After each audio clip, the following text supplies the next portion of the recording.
English reading comprehension पढ़ तो हम सब लेते हैं। जो पैराग्राफ दिया हुआ क्वेश्चन में रीड कर लिया, समझ भी आ गया। लेकिन यूपीएससी आजकल एक खेल खेल रहा है, ऐसा खेल जहां पे वो अलग अलग कीवर्ड्स देके एस्पिरेंट को कंफ्यूज करने की कोशिश कर रहा है। कभी कहेगा बताइए सेंट्रल आइडिया क्या है, कभी कहेगा इन्फरेंस क्या है, कभी कहेगा एजम्पशंस बताइए। एस्पिरेंट ने अगर ये वर्ड्स का मतलब नहीं समझा तो एग्जाम हॉल में भले ही उन्हें पैराग्राफ समझ भी आ जाए, उन्हें क्वेश्चन अटेम्प्ट करने में थोड़ी सी प्रॉब्लम होगी। इस वीडियो में यूपीएससी ने पिछले कुछ ईयर्स में जितने भी इंपॉर्टेंट कीवर्ड्स अपने पैराग्राफिक क्वेश्चंस में पूछे हैं, वो सारे कीवर्ड्स मैं यहां पे आपको एक्सप्लेन करूंगा। साथ में उनसे रिलेटेड क्या लेटेस्ट क्वेश्चन बना है वो भी मैं आपको एक बार में करा दूंगा। इस वीडियो को देखने के बाद आपको इंग्लिश रीडिंग कॉम्प्रिहेंशन में अलग अलग कीवर्ड्स को लेके प्रॉब्लम नहीं आएगी और आपको क्लियरली समझ में आएगा कि कौन से वर्ड का क्या मतलब है और कौन सा ऑप्शन हमें एग्जैक्टली सेलेक्ट करना है। तो बढ़ते हैं आगे। आगे बढ़ने से पहले रीडिंग कॉम्प्रिहेंशन तो मैं यहां पे करवा ही रहा हूं, लेकिन पूरी मैथ्स और पूरी लॉजिकल रीजनिंग ऑलरेडी मेरे यूट्यूब चैनल पे अवेलेबल है, जहां पे मैंने 7 से 8 घंटे के 4-5 लेक्चर्स डाले हुए हैं। इस प्लेलिस्ट का लिंक आपको नीचे डिस्क्रिप्शन और पहले कमेंट में पिंड मिल जाएगा। तो अगर आप प्रैक्टिस करना चाहते हैं तो मेरी ये फ्री प्लेलिस्ट आप फॉलो कर सकते हैं। ऑल्सो मुझसे जुड़े रहने के लिए नीचे डिस्क्रिप्शन में और पहले कमेंट में मैंने अपना टेलीग्राम चैनल भी डाल दिया है, जहां पे मैं आपसे MCQs, free content, paid batches, जो भी मेरे को आपसे बात करनी होती है वो मैं टेलीग्राम चैनल के माध्यम से करता हूं। तो टेलीग्राम चैनल जरूर ज्वाइन करेंगे। सबसे पहला कीवर्ड है इन्फरेंस। मैं आपको लेमन लैंग्वेज में धीरे धीरे समझाने की कोशिश करूंगा कि जब भी आपको अपने पैराग्राफ में सीसैट पेपर में ये वर्ड दिखता है इन्फरेंस, इसका क्या मतलब होता है। इससे पहले भी मैंने इंग्लिश रीडिंग कॉम्प्रिहेंशन के ऊपर एक वीडियो बनाया है, जहां पे मैंने बात करी है कि कॉम्प्रिहेंशन को एग्जैक्टली अटेम्प्ट कैसे करना है। अगर आपने वो नहीं देखा तो वो भी आप देख लीजिएगा। उस वीडियो में मैंने एक बहुत इंपॉर्टेंट बात बताई थी। जिन्होंने ये वीडियो देख रहे हैं सीधा और वो वीडियो नहीं देखा, उनके लिए एक बार रिवाइज करवा देता हूं कि मैंने उस वीडियो में ये बात बोली थी कि कभी भी जब भी कॉम्प्रिहेंशन आता है, पहले क्वेश्चन नहीं पढ़ना, पहले पैराग्राफ पढ़ना है और फिर क्वेश्चन पढ़ना है। एस्पिरेंट्स क्या करते हैं, पहले क्वेश्चन पढ़ेंगे, फिर पैराग्राफ पढ़ेंगे और ऑप्शंस जो हैं क्वेश्चन के उनको पैराग्राफ में ढूंढने की कोशिश करते हैं। इस अप्रोच से कॉम्प्रिहेंशन सॉल्व नहीं हो सकता। पहले हमेशा पैराग्राफ पढ़िए, उसके बेसिस पे जो दिमाग में बात गई है आप ऑप्शन सेलेक्ट करिए। इस बात को ध्यान में रखते हुए हम समझेंगे कि ये वर्ड इन्फरेंस का एग्जैक्टली क्या मतलब है। वर्ड इन्फरेंस का मतलब होता है कि एग्जैक्टली पैराग्राफ में जो बात लिखी गई है उसका क्या कंक्लूजन है। इन्फरेंस का मतलब कि आपको क्या मीनिंग निकालना है। अगर आपसे क्वेश्चन में बोल रहा है कि बताइए इस पैराग्राफ का क्या इन्फरेंस है, तो उसका मतलब है कि जो आपको 4 ऑप्शंस दिए होंगे, पहली बात वो आपको पैराग्राफ में एज इट इज नहीं मिलेंगे, तो ढूंढने की जरूरत ही नहीं है। इन्फरेंस का मतलब होता है कि जो आपने ये पैराग्राफ पढ़ा है इसका एग्जैक्टली मतलब क्या है और ऑथर, लेखक जो है वो क्या कन्वे करना चाहते हैं। फॉर एग्जाम्पल, सपोज करिए मैं आपसे कहता हूं कि यूपीएससी के प्रीलिम्स परीक्षा में आप जितने क्वेश्चंस आते हो उतने ही अटेम्प्ट करिए और नेगेटिव मार्किंग को कम करने की कोशिश कीजिए। मैंने आपको ऐसे स्टेटमेंट दी, इसका क्या कंक्लूजन निकला। इसका सिंपल एक कंक्लूजन निकला कि मैं आपसे कह रहा हूं एक्यूरेसी इंक्रीज करिए। समझो, मैंने जो आपसे बातें बोली उसमें कहीं ये नहीं बोला कि एक्यूरेसी इंक्रीज करो। मैंने क्या बोला, जितना आता है उतना करो, नेगेटिव मार्किंग कम करो। इसका कंक्लूजन क्या निकला कि सर हमसे कह रहे हैं कि एक्यूरेसी को बढ़ाओ। समझो, इसे इन्फ्रेंस कहते हैं कि जो बात कही नहीं है, बोली नहीं गई है, it is not written in the paragraph, लेकिन आपको लाइनों के बीच में पढ़ के ये मतलब खुद से निकालना है। ये मतलब होता है इन्फरेंस का। एक और एग्जांपल लेते हैं, अभी मैं आपको एक्चुअल पैराग्राफ भी दिखाऊंगा इसके ऊपर। सपोज करिए मैंने बोला कि प्रीलिम्स आने वाला है और आईपीएल में अपना टाइम खराब मत करना। ठीक है, मैंने दो बातें बोली, प्रीलिम्स का पेपर आने वाला है, आईपीएल में अपना टाइम खराब मत करना। कंक्लूजन क्या निकला? कंक्लूजन ये निकला कि आईपीएल जो है वो प्रीलिम्स के टाइम पर ही हो रहा है, कि जब प्रीलिम्स परीक्षा आने वाली है उसी समय के अराउंड आईपीएल के मैच भी हो रहे हैं। निकलता कंक्लूजन। मैंने ये बात बोली नहीं है, लेकिन आपको दिमाग लगा के डॉट्स कनेक्ट करके ये मतलब निकालना होगा कि अगर सर बोल रहे हैं कि प्रीलिम्स आने वाला है, आईपीएल में टाइम मत खराब करो, इसका मतलब क्या है कि प्रीलिम्स की प्रिपरेशन के समय पे ही आईपीएल के मैचेस भी आएंगे, तो हमारे को एक चीज चुननी है, तो आईपीएल देख लें या फिर सिलेबस कर लें।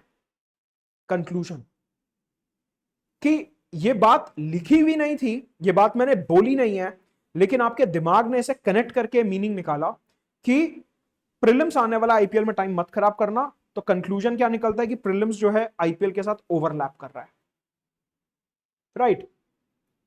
2024 में एक पैराग्राफ पूछा गया, और जैसा कि मैं आपको हमेशा बोलता आया हूं पैराग्राफ वाले क्वेश्चंस में, कि पहले शांति से बैठ के पैराग्राफ पढ़ो, कोई जल्दी नहीं है। 80 क्वेश्चंस हैं, 80 के 80 वैसे भी अटेम्प्ट नहीं करने। पहले शांति से बैठो, आराम से बैठो और पैराग्राफ पढ़ो, समझो, क्वेश्चन आपका आराम से निकलेगा। क्या पैराग्राफ है?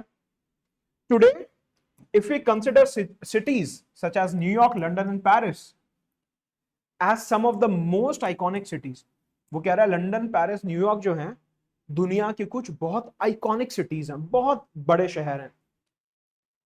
It is because plans carrying a heavy system approach were imposed on their pricknets। अब मेरे को नहीं पता ये प्रिकनेट का क्या मतलब है, मेरी लेट अस से इंग्लिश कमजोर है, मान लेते हैं 2 मिनट के लिए, तो मेरे को तो नहीं पता सर ये प्रिकनेट का क्या मतलब है। छोड़ दो ना इस वर्ड को, क्या जरूरी है, छोड़ दो, नहीं समझ आ रहा उस वर्ड का मतलब।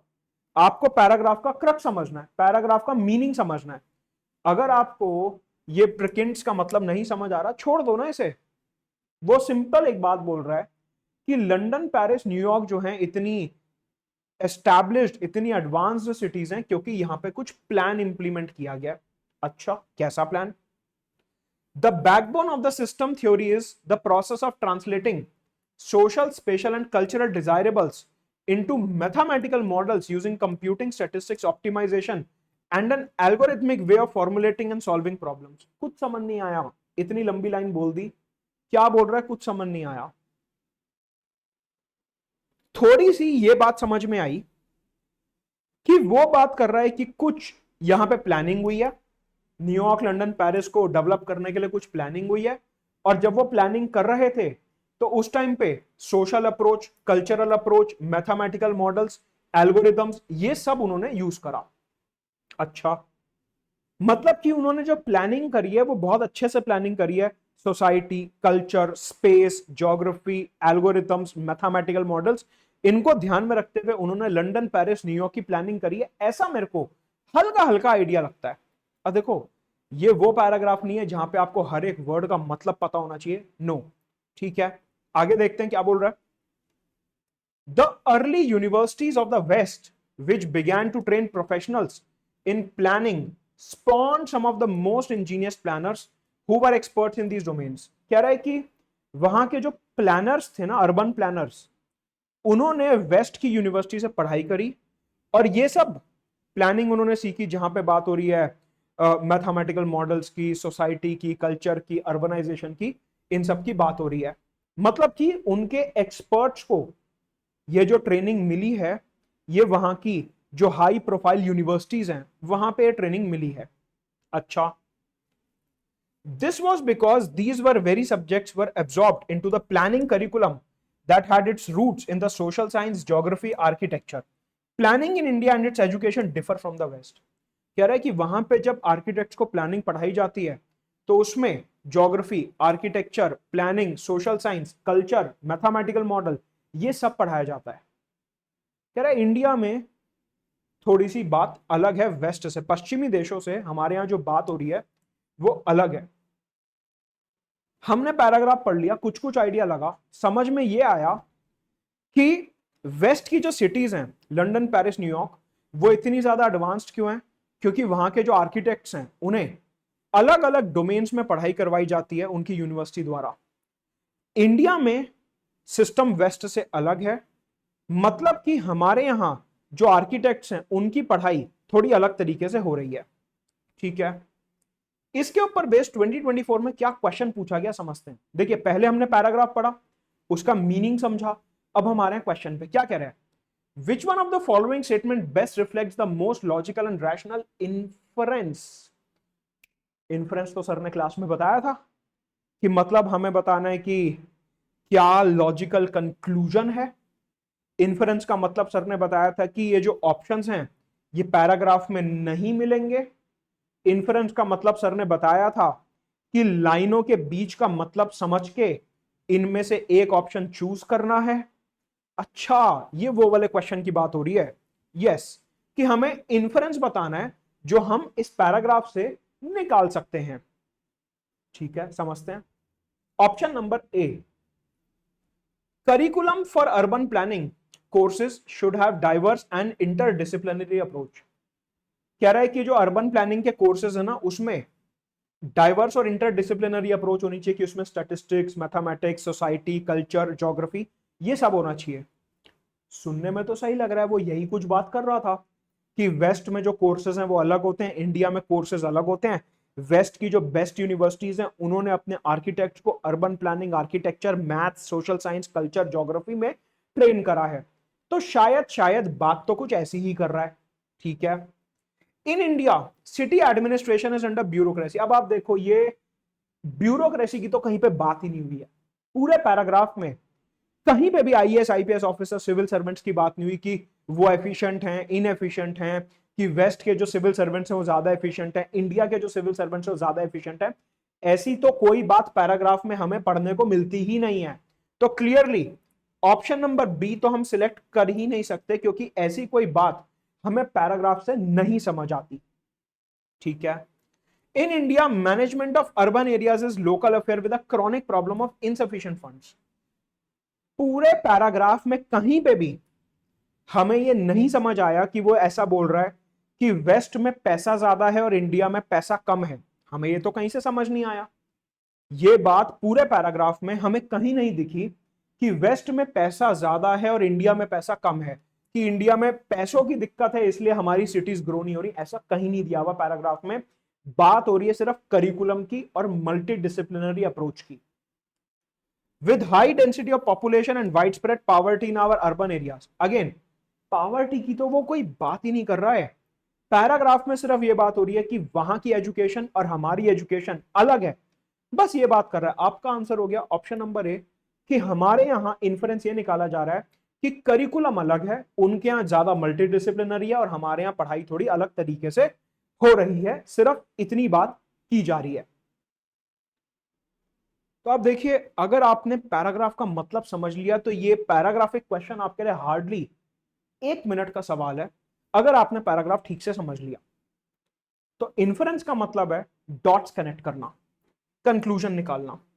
आगे बढ़ने से पहले अपना सीसैट का बेसिक फाउंडेशन बैच आप ज्वाइन कर सकते हैं, जहां पे पूरा maths, logical reasoning, English reading comprehension एकदम बेसिक से, इंग्लिश और हिंदी दोनों लैंग्वेजेस में कवर कराऊंगा एकदम बेसिक से। ये बैच आप ज्वाइन कर सकते हैं, इसका लिंक आपको नीचे डिस्क्रिप्शन में मिल जाएगा। सेकेंड इंपॉर्टेंट वर्ड है एजम्पशन, जो कि मैं मानता हूं थोड़ा सा कंफ्यूजिंग भी हो सकता है। कि आपको एक पैराग्राफ दे दिया, आपने पैराग्राफ पढ़ लिया, अब वो कह रहा है कि बताइए इसमें कौन सा एजम्पशन सही है, विच एजम्पशन इज करेक्ट। वो ऐसी कोई बात कर रहा है। एजम्पशन का क्या मतलब होता है? एजम्पशन का मतलब है कि एक ऐसी बात जिसके बेसिस पे मैंने पैराग्राफ लिखा है। एजम्पशन का मतलब है एक ऐसी थ्योरी जिसको मैं सच मानता हूं और उसे सच मानते हुए मैंने ये पैराग्राफ लिखा है। फॉर एग्जाम्पल, थोड़ा बेसिक से समझते हैं, फिर आपको क्वेश्चन करवाऊंगा।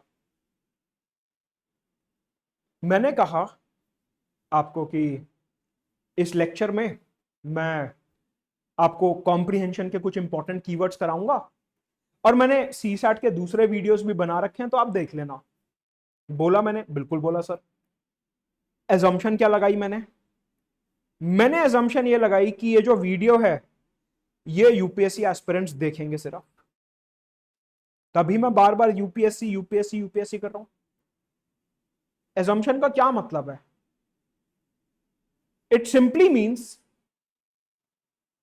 कि मैंने अपने मन में, अपने दिमाग में एक बात बैठा ली है, और उस बात के बेसिस पे मैं आगे सब कुछ लिख रहा हूं। फॉर एग्जाम्पल, मैं आपसे कहता हूं कि यूट्यूब पे रील्स कम देखा करो और पढ़ाई ज्यादा किया करो।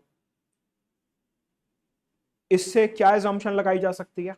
कि मैं आपको बोल रहा हूं पढ़ाई ज्यादा करो, यूट्यूब पे रील्स मत देखो। इसका मतलब कि मैंने ये एजम्पशन लगा लिया कि आप टाइम वेस्ट कर रहे हो, सोशल मीडिया पे टाइम खराब कर रहे हो। इस बात को दिमाग में बिठाते हुए कि आप रील्स में, सोशल मीडिया पे टाइम वेस्ट कर रहे हो, इस बात को दिमाग में बिठाते हुए मैंने आपको एक लाइन बोल दी कि देखो ऐसा है, यूट्यूब की रील्स में ना टाइम मत खराब करो, पढ़ाई ज्यादा करो। तो एजम्पशन क्या हो गई? कि आप टाइम वेस्ट कर रहे हो। ये एजम्पशन हो गई। एजम्पशन कि जिस बात को दिमाग में रखते हुए मैंने आगे की बात करी। ठीक है,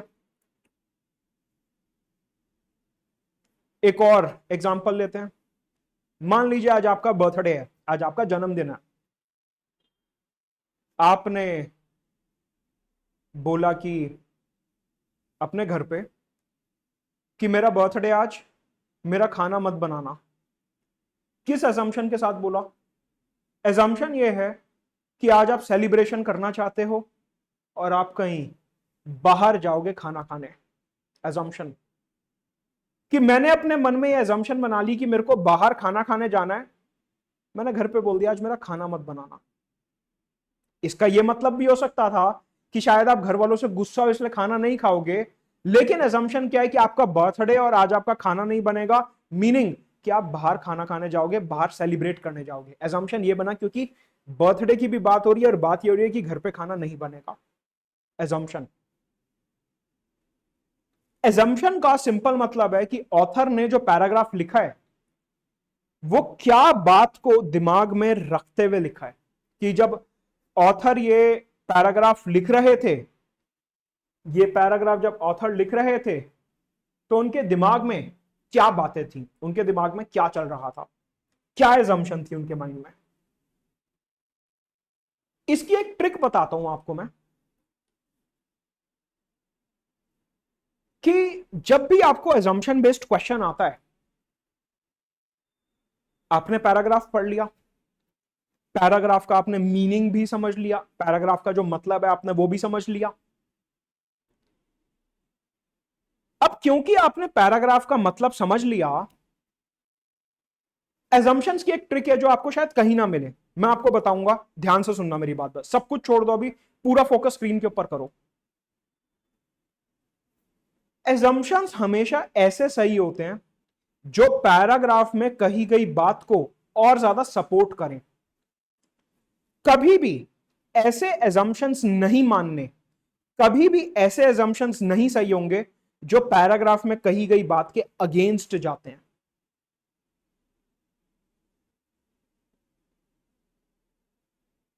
जो भी बातें पैराग्राफ में कही गई, आपने उनका कंक्लूजन निकाल लिया, आपने उनका मीनिंग निकाल लिया कि उनका क्या मतलब है। फिर जब आप एजम्पशंस अटेम्प्ट करोगे क्वेश्चन में, सिर्फ वो एजम्पशंस सही होंगे जो पैराग्राफ के कंक्लूजन को स्ट्रॉन्ग करें, जो पैराग्राफ में कही गई बात को और ज्यादा मजबूत करें। सिर्फ वो एजम्पशन सही होंगे। ऐसे एजम्पशंस जो पैराग्राफ में कही गई बात को कमजोर करते हैं, ऐसे एजम्पशंस जो पैराग्राफ में बोली गई बात को और ज्यादा वीक करते हैं, उन एजम्पशंस को हम कभी नहीं मानेंगे।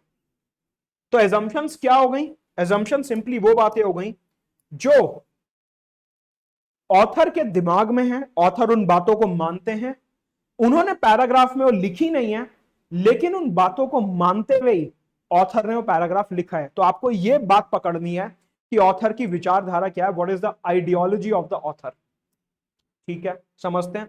2024 में एक पैराग्राफ पूछा गया था, इसके बेसिस पे एक assumption बेस्ड क्वेश्चन भी था, समझने की कोशिश करते हैं। Not every voice on the internet commands the same kind of audience. कह रहा है हर किसी के सेम व्यूज, लाइक्स, शेयर्स नहीं आते इंटरनेट पे। ठीक है, when anonymous private entities with high capital can pay for more space for their opinions, they are effectively buying a louder voice। वो कह रहे हैं कि ये बड़ी बड़ी कंपनीज क्या करती हैं, ये सोशल मीडिया के influencer, YouTube, Instagram, Twitter, Telegram के जो इन्फ्लुएंसर हैं, इनको हायर करती हैं और इनको हायर करके अपने प्रोडक्ट को, अपने सामान को इनके थ्रू बिकवाते हैं। कि वो इन्फ्लुएंसर आके रील में कहेगा कि देखिए फ्रेंड, मेरे को इस बुक से बहुत फायदा हुआ है, आप भी ये बुक पढ़िए। तो वो बेसिकली क्या हो रहा है, एक आवाज खरीद रहे हैं जो कि उनके प्रोडक्ट को आगे प्रमोट करेगा। अच्छा, तो मतलब कि बात यहां पे क्या निकल के आ रही है कि कंपनी वाले जो होते हैं वो ऐसे सोशल मीडिया इन्फ्लुएंसर्स को ज्यादा पैसा देते हैं जिनके लाइक, व्यूज, सब्सक्राइबर्स और शेयर्स ज्यादा होते हैं। जिनके लाइक, व्यूज कम होते हैं उनको ये कंपनी वाले पैसा नहीं देते, उनको एक कंपनी वाले नहीं पूछते कि अगर एक वीडियो पे 50 व्यूज भी नहीं आ रहे तो एक कंपनी वाले उनको कोई कॉन्ट्रैक्ट नहीं देंगे। ऐसी कुछ बात हो रही है। अच्छा, if political discourse in the digital sphere is a matter of outshining one's opponent till the election is won, then the quality of politics suffer. कह रहा है पॉलिटिक्स में भी यही हो रहा है कि जो बड़ी पॉलिटिकल पार्टीज होती हैं वो अपने दुश्मन पार्टी को, विपक्ष की पार्टी को, ऑपोजिशन की पार्टी को दबाने के लिए बड़े बड़े इन्फ्लुएंसर्स को हायर करते हैं जो कि उस पार्टी के मैनिफेस्टो, उस पार्टी की स्कीम्स, उस पार्टी की बातों को दूर दूर तक पहुंचाएं। आपने देखा होगा कि ऐसे बहुत सारे यूट्यूब, ट्विटर चैनल्स हैं जो एक पर्टिकुलर पॉलिटिकल पार्टी को सपोर्ट करते हैं और उन्हीं की स्कीम्स, आइडियोलॉजी, बातें आगे स्प्रेड करते हैं। तो वो ये कह रहा है कि ये जो बड़े इन्फ्लुएंसर टाइप के लोग होते हैं ये पॉलिटिक्स को भी इन्फ्लुएंस करते हैं कि इनके इतने व्यूज, लाइक, सब्सक्राइबर आ रहे हैं कि बड़ी पॉलिटिकल पार्टीज जो होती हैं इनको अलग अलग टाइप के कॉन्ट्रैक्ट्स देती हैं, जिससे कि छोटी पॉलिटिकल पार्टीज जो है जिनके पास पैसे नहीं है इन इन्फ्लुएंसर्स को हायर करने के लिए, वो सफर करते हैं, उनकी आवाज कहीं नहीं पहुंच पाती, वो पार्टीज छोटी ही रह जाती हैं। The focus of social media is restricted to the promotion of content that generates more user engagement regardless of how inflammatory the content is. कह रहा है सोशल मीडिया जो है वो सिर्फ और सिर्फ उन चीजों को प्रमोट करता है जिससे बिजनेस बने, पैसा आए। भले कंटेंट कैसा भी हो, कि किसी धर्म को गाली दे दी, किसी कास्ट को गाली दे दी, किसी जेंडर को गाली दे दी, कोई फर्क नहीं पड़ता। सोशल मीडिया सिर्फ एक चीज पर चलता है और वो है एंगेजमेंट, कि आपके लाइक्स, क्लिक्स और शेयर्स वगैरह आने चाहिए। ठीक है, तो हमने यहां से ये समझा कि ऑथर ये बात कर रहा है पैराग्राफ में कि सोशल मीडिया पे वो लोग ज्यादा चलते हैं जिनकी एंगेजमेंट ज्यादा है, कंटेंट कैसा भी हो फर्क नहीं पड़ता। पॉलिटिकल पार्टीज हो गई, कंपनीज हो गई, उन्हीं बड़े इन्फ्लुएंसर्स को कॉन्ट्रैक्ट देते हैं जो कि उनकी बात को आगे तक पहुंचा पाए। ठीक है, हमने इस पैराग्राफ का कंक्लूजन समझ लिया। स्टेप बाय स्टेप चलेंगे, ध्यान से देखना। हमने ये समझ लिया कि इस पैराग्राफ का क्या कंक्लूजन है। अब क्वेश्चन देखते हैं क्या है। Based on the above passage the following assumptions have been made। कह रहा है which of the following assumptions are correct। अब मैंने आपको क्या बताया था, assumption जो होती है वो ऐसी बात होती है जो ऑथर के दिमाग में थी लेकिन उसने लिखी नहीं। जो बात उसके दिमाग में थी उसके बेसिस पे उसने पैराग्राफ लिखा और हमें यह बताना है कि कौन सा assumption सही है। मैंने आपको एक इसका ट्रिक बताया था कि जो आपने कंक्लूजन निकाला है उस कंक्लूजन को स्ट्रॉन्ग करे, ऐसा assumption सही होता है। मतलब कि जो assumption आप सही मानोगे वो ऐसा assumption होना चाहिए जो पैराग्राफ को और ज्यादा स्ट्रॉन्ग बनाए। ऐसा assumption जो पैराग्राफ को कमजोर करे, ऐसा assumption जो पैराग्राफ के कंक्लूजन को कमजोर करे, वो assumption हमने नहीं मानना है। For example, internet is not inclusive enough. कह रहा है इंटरनेट पे जो है सबकी आवाज एक समान नहीं है। यार बात तो सही लग रही है कि पैराग्राफ में ऑथर ने बोला कि जिनके व्यूज और एंगेजमेंट ज्यादा आती है, पॉलिटिकल पार्टी और कंपनी वाले उसी को कॉन्ट्रैक्ट देते हैं अलग अलग टाइप का, उसी से प्रॉफिट बनाते हैं। सबकी आवाज बराबर नहीं है, सबकी आवाज इंक्लूसिव नहीं है। मतलब कि ऐसे बहुत सारे कंटेंट क्रिएटर हैं जिनकी आवाज की कोई वैल्यू नहीं है, जिनकी बात कोई नहीं सुन रहा। बात तो सही कह रहा है कि इंटरनेट इंक्लूसिव नहीं है, तभी जिनके ज्यादा लाइक्स हैं उन्हीं की बात हो रही है, जिनके लाइक्स या व्यूज नहीं है उनको कोई कॉन्ट्रैक्ट नहीं दे रहा, उनको कोई नहीं पूछ रहा। तो मतलब कि ये वाली जो लाइन है, ये जो एजम्पशन है, ये मेरे पैराग्राफ के कंक्लूजन को और ज्यादा मजबूत कर रही है। कि मेरा कंक्लूजन क्या था कि इंटरनेट पे पॉलिटिकल पार्टीज और कंपनियां उन्हीं लोगों को ज्यादा कॉन्ट्रैक्ट देती हैं, ठेका देती हैं, जिनके व्यूज, लाइक्स, क्लिक्स ज्यादा हैं। इसका मतलब क्या हुआ कि जिनके व्यूज कम है, जिनके लाइक्स कम है, जिनका चैनल बहुत ज्यादा नहीं चल रहा, उनको कोई नहीं पूछता। अब इंक्लूसिविटी क्या होती है कि सबको पूछा जाए, लेकिन यहां पे सबको नहीं पूछा जा रहा, सिर्फ बड़े कंटेंट क्रिएटर्स को पूछा जा रहा है। तो मतलब पहला एजम्पशन तो सही है कि इंटरनेट ना सबके लिए नहीं बना, हर कोई यहां पे नहीं चल रहा, जो चल रहे हैं सिर्फ उन्हीं को कॉन्ट्रैक्ट मिल रहा है। तो फर्स्ट एजम्पशन इज करेक्ट। आप देखिए कि मैंने यहां पे अपना दिमाग कैसे चलाया कि एजम्पशन का मतलब है कि जो पैराग्राफ का कंक्लूजन है, क्या वो और ज्यादा स्ट्रांग होता है इस एजम्पशन से? हाँ, होता है। कि हर कोई बराबर नहीं है इंटरनेट पे, ठीक है। Internet can adversely effect the quality of politics in a country.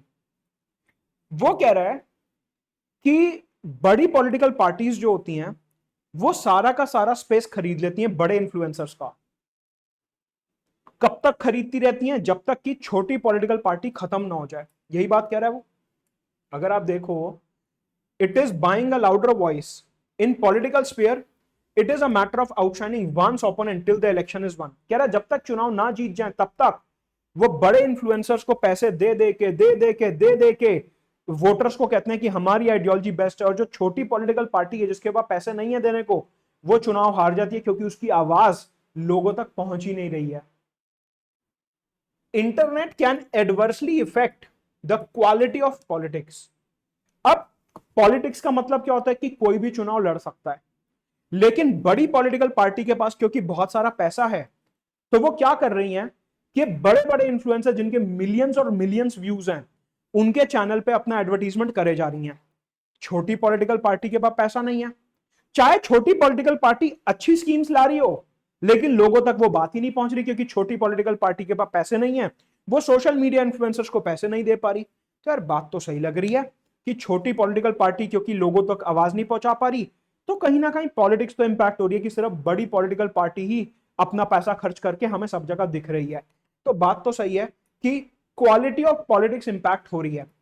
Quality of politics impact कब नहीं होती? जब हर पार्टी को बराबर की आवाज मिलती। लेकिन ऐसा तो नहीं हो रहा। बड़ी पॉलिटिकल पार्टी पैसा यूज करके बड़े सोशल मीडिया इन्फ्लुएंसर्स को खरीद रही है और अपना प्रचार कर रही है। मीनिंग कि जो छोटी वाली पार्टीज हैं और इंडिपेंडेंट कैंडिडेट्स हैं, उनकी बात कोई नहीं सुन रहा। तो हाँ यार, बात तो सही हो रही है कि क्वालिटी ऑफ पॉलिटिक्स इंपैक्ट हो रही है कि बड़ी पॉलिटिकल पार्टी जिसके पास पैसा है सब उसी को वोट दे रहे हैं, मतलब कि छोटे जो पॉलिटिकल पार्टीज और इंडिपेंडेंट कैंडिडेट्स हैं उन्हें कोई वोट नहीं दे रहा। मतलब कि दोनों एजम्पशंस जो हैं यहां पे सही दिखती हैं। तो एजम्पशन का मतलब हमेशा ध्यान रखेंगे एक ऐसी लाइन जो आपके पैराग्राफ के कंक्लूजन को और ज्यादा सपोर्ट करे, और ज्यादा प्रमोट करे, और ज्यादा इंफ्लुएंस करे, वो एजम्पशन सही है। ऐसी लाइन जो आपके पैराग्राफ के कंक्लूजन के अगेंस्ट जा रही है, ऐसी लाइन जो आपके पैराग्राफ के कंक्लूजन को सपोर्ट नहीं करती, वो लाइन आपने नहीं माननी। फिर एक वर्ड आता है सेंट्रल आइडिया। सेंट्रल आइडिया का मतलब होता है कि इस पैराग्राफ में किस बारे में बात हो रही है। सेंट्रल आइडिया का मतलब होता है कि जो ऑथर हैं वो किस बारे में बात कर रहे हैं। आप कहोगे कि सर अभी हमने ये वर्ड सीखा इन्फ्रेंस, ये तो बिल्कुल वही हो गया। नहीं, अलग है। आगे बढ़ने से पहले मैंने ऑलरेडी अपने YouTube चैनल पे पूरी मैथ्स और रीजनिंग कवर कर रखी है। उसका लिंक नीचे डिस्क्रिप्शन में, तो आप वो प्लेलिस्ट पूरी देख सकते हैं। उसमें 8-8 घंटे के 5-6 लेक्चर्स मैंने डाले हुए हैं। साथ में मुझसे जुड़े रहने के लिए मैं जो इनिशिएटिव्स ले रहा हूं, जो मैं मेंटरशिप कर रहा हूं, जो मैं आपको बातें बता रहा हूं, उन सब के लिए मेरे टेलीग्राम चैनल पे मुझसे आप जुड़े रहेंगे। वहां पे मैं रेगुलर टाइम टू टाइम कुछ ना कुछ एक्टिविटीज आपके बेनिफिट के लिए करता रहता हूं। तो मुझसे जुड़े रहने के लिए टेलीग्राम चैनल नीचे डिस्क्रिप्शन में दिया हुआ, उसे जरूर ज्वाइन करेंगे। कमेंट करके भी बताएंगे कि क्या आपकी कॉम्प्रिहेंशन की जो प्रॉब्लम है वो सॉल्व हो रही है, क्या आपको अभी तक यहाँ पे जो इंपॉर्टेंट कीवर्ड्स हैं उनका मतलब समझ में आ रहा है नहीं आ रहा। मेरे को ये भी आप कमेंट करके बताएंगे। तो अब बात उठती है कि ये जो वर्ड है सेंट्रल आइडिया और इन्फ्रेंस, इनमें क्या डिफरेंस है। इन्फ्रेंस का मतलब होता है कि पैराग्राफ में जो बात लिखी गई है उसका क्या कंक्लूजन है। कि मैंने आपको बोला कि आईपीएल मत देखो, पढ़ाई करो। कंक्लूजन क्या निकला कि एग्जाम आने वाला है। यह बात हो रही है इन्फ्रेंस की